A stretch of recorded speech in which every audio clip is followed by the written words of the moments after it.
Welcome to Tabletop Battle Adventures. 10:30 a.m. July 21st, 1861. First Battle of Manassas, Bull Run. Yes, Bull Run. Part 2.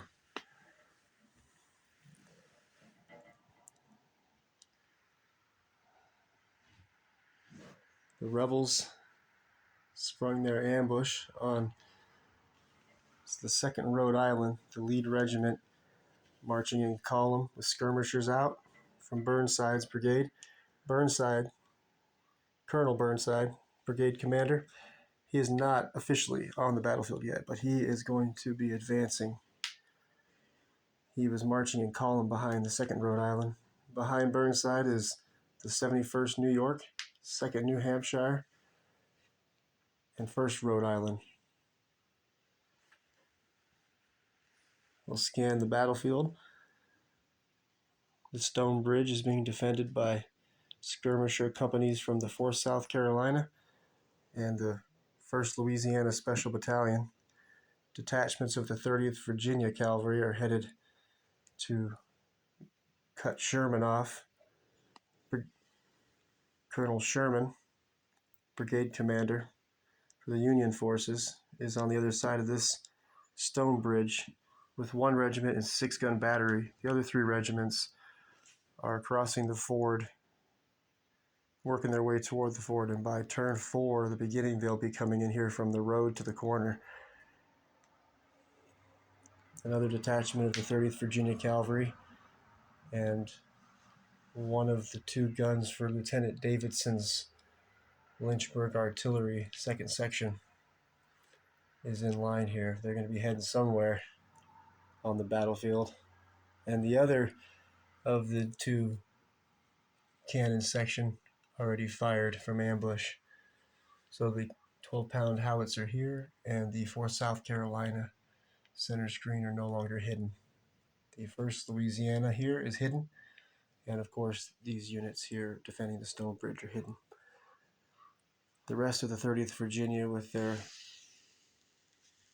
colonel are headed from further down the rebel defensive line to reinforce where they hear the gunfire. Up on the hill we have Captain Alexander, Chief Signal Officer for General Beauregard, commander of the Confederate Forces, Army of the Potomac.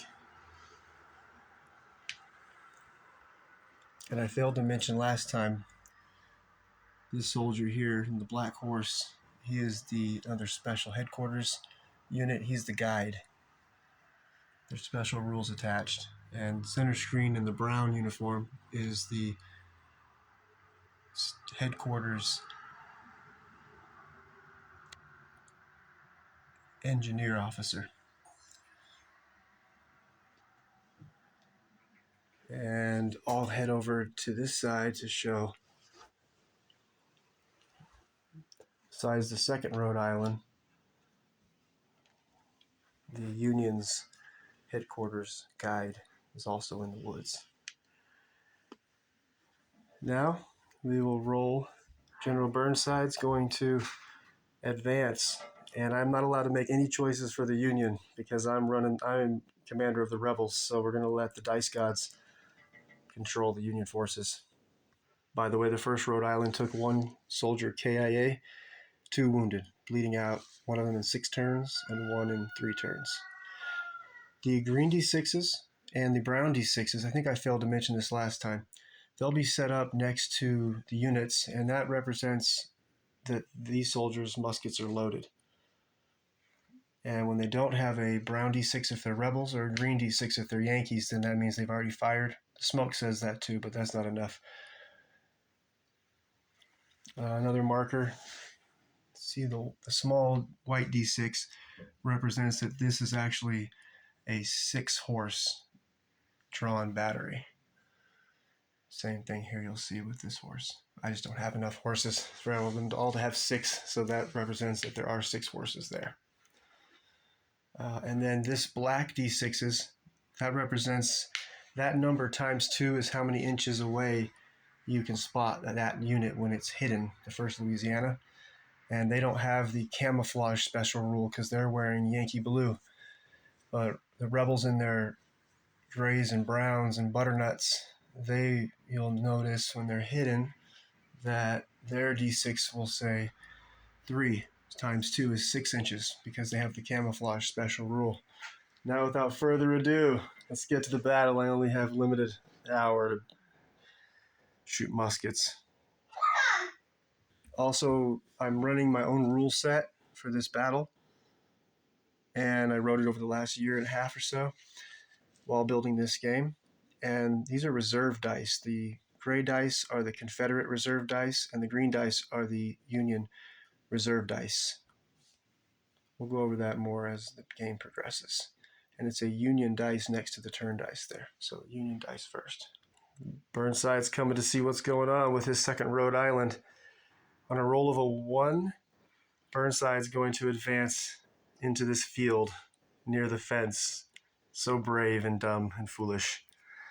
On a roll of a 2, he has to enter from the road. And then from there, we have to go around the 2nd Rhode Island because they're down. And on a roll of a 2, Burnside's going to head up here toward the cabbages. And on a roll of a 3, 4, 5, 6, which he will enter the forest, so he'll have some cover. Gonna go for the cover. By the way, that dice is my daughter's dice. She gave me to roll for the Yankees because it's her lucky dice. Okay, Burnside's gonna stop at exactly right before 3 inches. So he can still see toward his regiment, but Burnside, if he scoots forward another ½ inch, then I would be able to spot him. You can see 3 inches in. Now that Burnside's on the battlefield, we'll need to roll a command roll since he is now the ranking officer on the battlefield.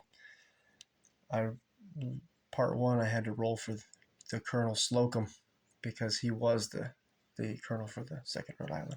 He was the superior officer, but no longer. Colonel Burnside is here. All right, 1, 2. Burnside is going to order his brigade to act historically. 3, 4, cautious. And 5, 6, aggressive.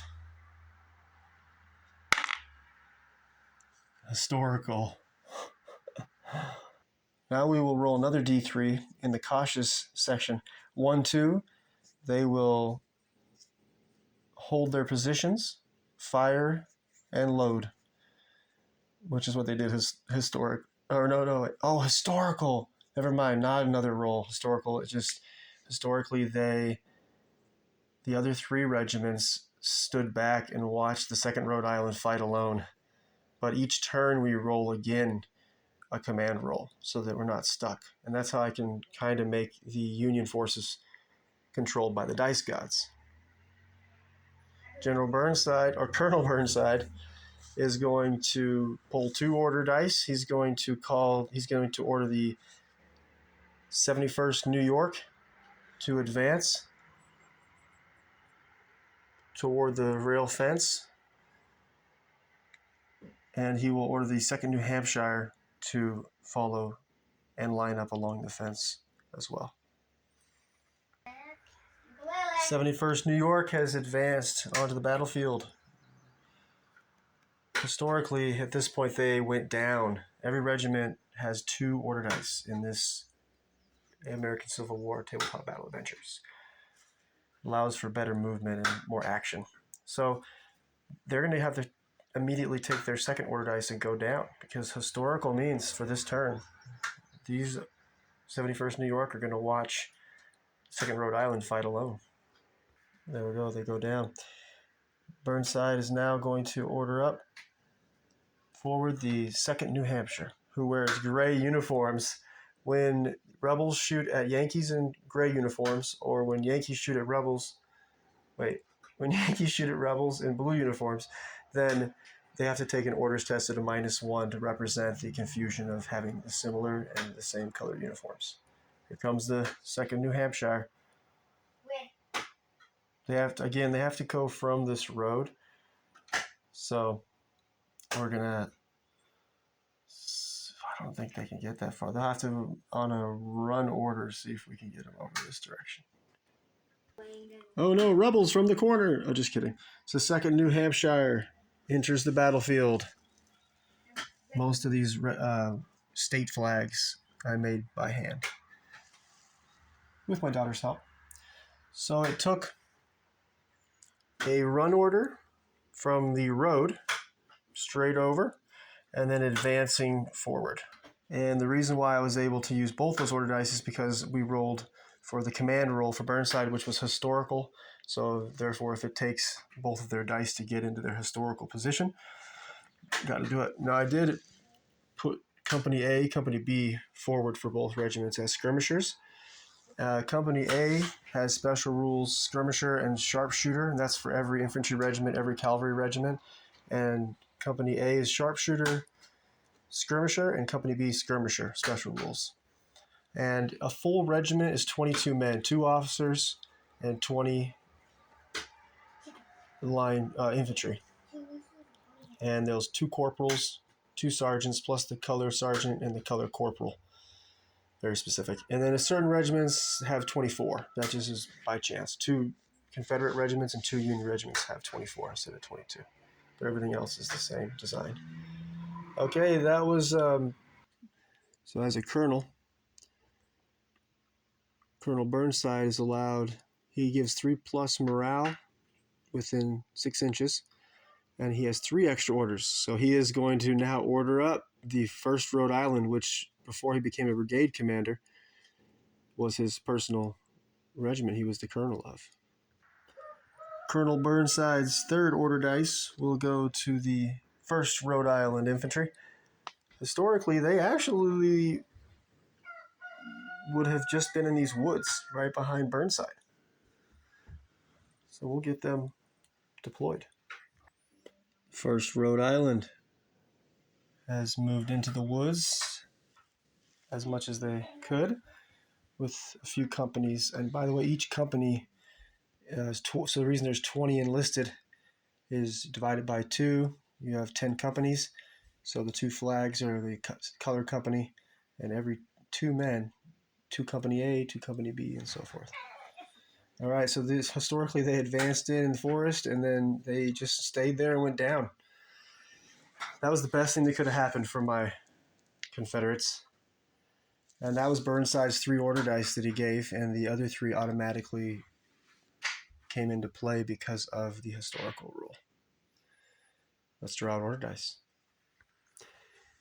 The headquarters guide, which in this case would be McDowell's headquarters guide and the Black Horse. He's going to go on ambush so that he can act next turn.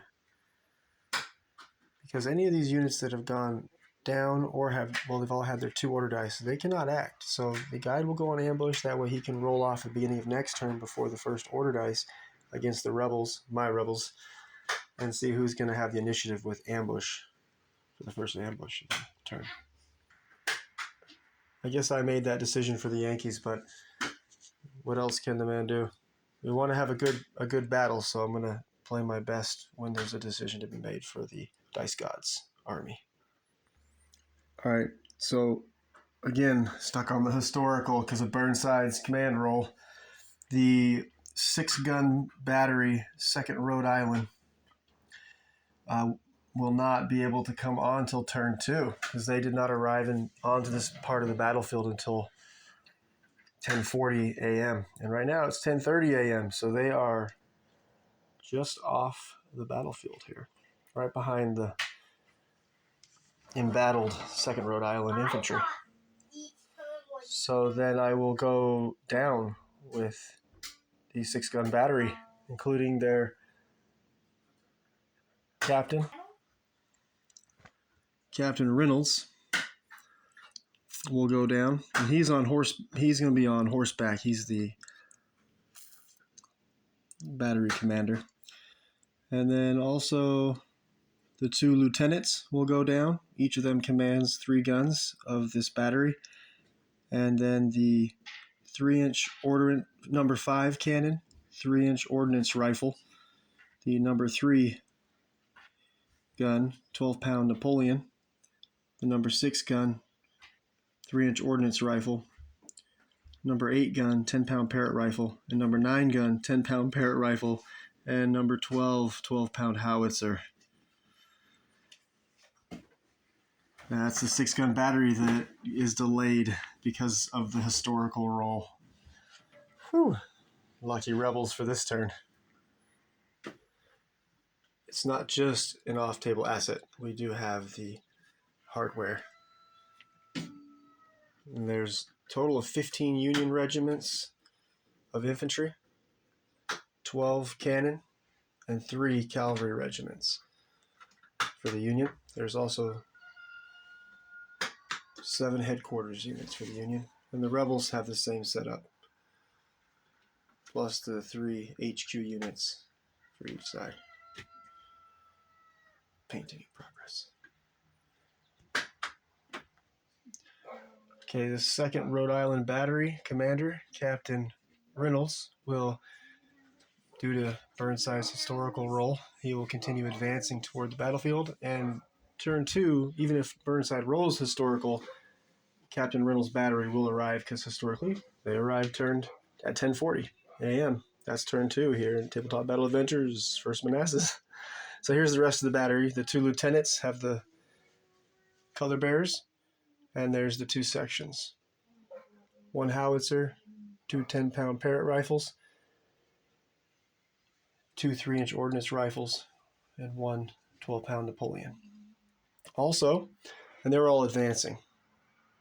And then also Sherman's brigade. So let me switch pages here.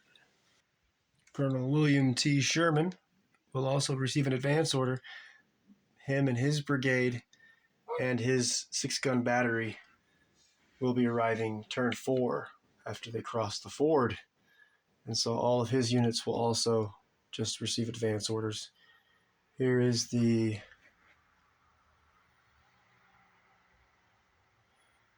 kind of grayish green is the 2nd Wisconsin. They'll receive advance order. Then we have the 79th New York, the Scottish regiment there. They'll receive advance order, work their way toward the ford. And then there's the 13th New York. They were called the Dandies. I'll have to look that up. They'll just keep advancing. Oh, that's double. So that's 2 order dice for each of them, but I'll bring those over. And then in the back, one day they'll be one of the Irish brigade regiments, the 69th New York. So this turn is just about over. Oh, and then Sherman's battery here is working their way also. And this is Company E, 3rd U.S. Artillery. 2 lieutenants, or rather Captain Ayres.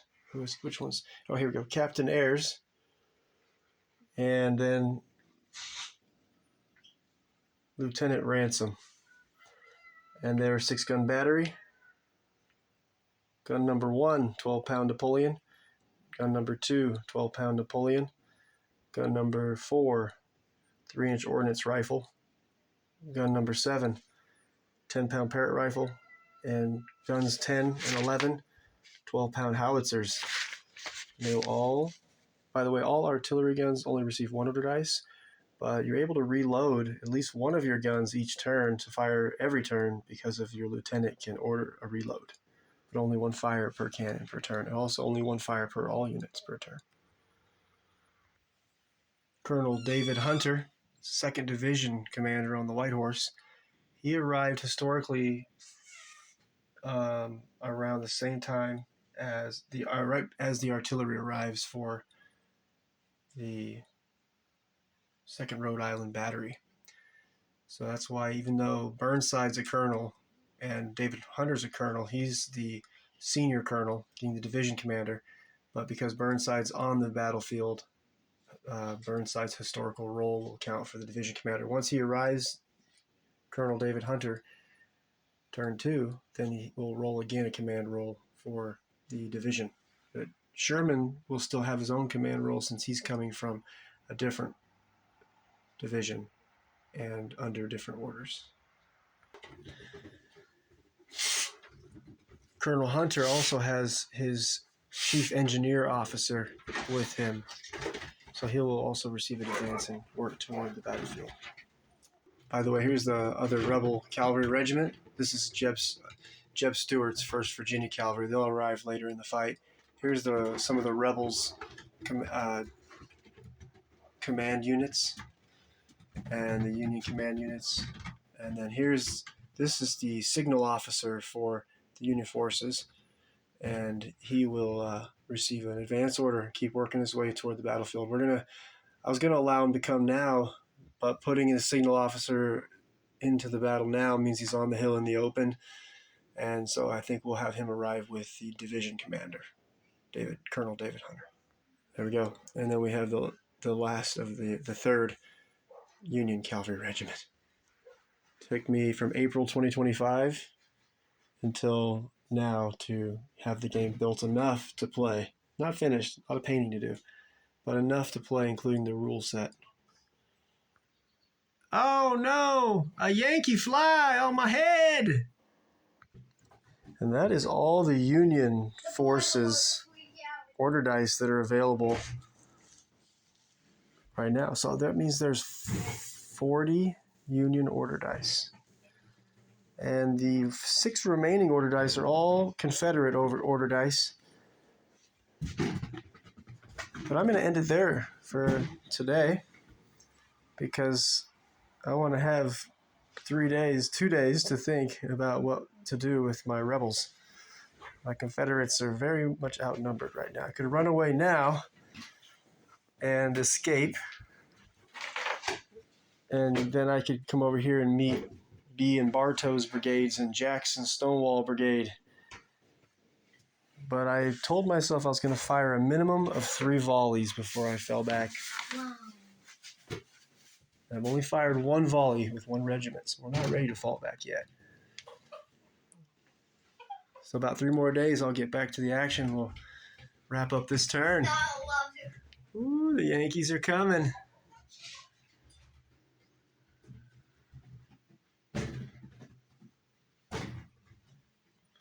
But I've got some tricks up my sleeves.